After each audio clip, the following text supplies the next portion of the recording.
Gua salah jualan lagi deh, biar abang aja kerja.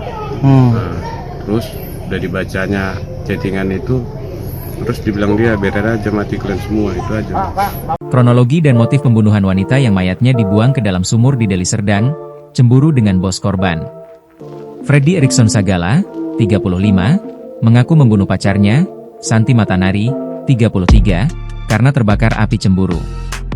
Cemburu dengan bosnya, kata Freddy saat diwawancarai di lokasi kejadian, Desa Tanjung Selamat, Kabupaten Deli Serdang, pada Rabu, 9 April 2025. Dia mengatakan, sebelumnya sempat mengirim pesan melalui WhatsApp kepada korban.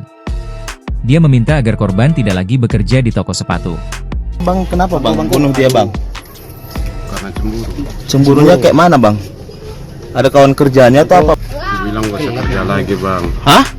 Aku bilang sama dia, gak usah kerja lagi deh. Lihat tokemu ngancam kami. Mengancam kami semua, mama mau diusir dari pajak, gak jualan lagi, mau dibunuh kami semua. Gua salah jualan lagi deh, biar abang aja kerja. Nah, terus udah dibacanya chattingan itu, terus dibilang dia biar aja mati kalian semua, itu aja. Kata siapa? Si korban bang. Hah? Cewek. Oh, Tokinya itu ada hubungan sama cewek bang? Ya, katanya nggak ada, cuman setiap lewat aku katanya nggak ada hubungan, nggak pernah ngomong, tapi setiap lewat aku kayak yang pacaran. Diganggunya berarti ya? Ngomong kayak mana orang pacaran kan pasti. berarti abang cemburu ke tokenya lah ya? Kubilang sama dia nggak usah kerja lagi, biar abang saja. Lihat bosmu mau mengancam kami semua.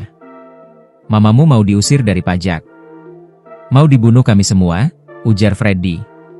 Sudah dibacanya chat itu, terus dibilang dia, korban, biar saja mati kalian semua. Katanya nggak ada hubungan, tetapi setiap lewat aku, kayak pacaran, tambahnya. Kesal dengan jawaban Santi, Freddy yang sehari-hari kerja sebagai tukang bangunan pun pulang ke rumah kontrakannya dengan korban pada 30 Oktober 2024. Kapolrestabes Medan Kombes Gideon Arif Setiawan menyampaikan, sekitar pukul 19.30 WIB, korban sedang mencuci pakaian di dalam kamar mandi. Tiba-tiba, Freddy memiting kepala korban dari belakang selama sekitar 5 menit. Korban meninggal dunia dan jenazahnya dibuang ke sumur belakang rumah. Lalu, pelaku-pelaku menutupi perbuatannya dengan cara menutup sumur itu pakai seng, terpal, dan batu, ujar Gideon saat menggelar konferensi pers di lokasi pada Rabu, 6 April 2025. Setelah 2 hari, Freddy pergi dari lokasi dengan membawa sejumlah harta korban.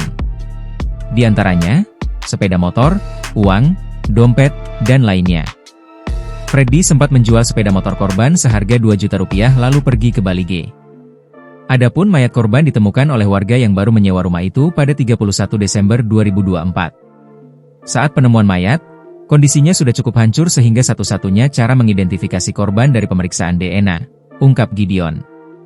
Belakangan, Freddy diringkus saat berada di daerah Kecamatan Medan Denai. Kini, Freddy telah ditahan di Polsek Sunggal untuk menjalani proses hukum lebih lanjut. Download Tribun X sekarang, menghadirkan lokal menjadi Indonesia.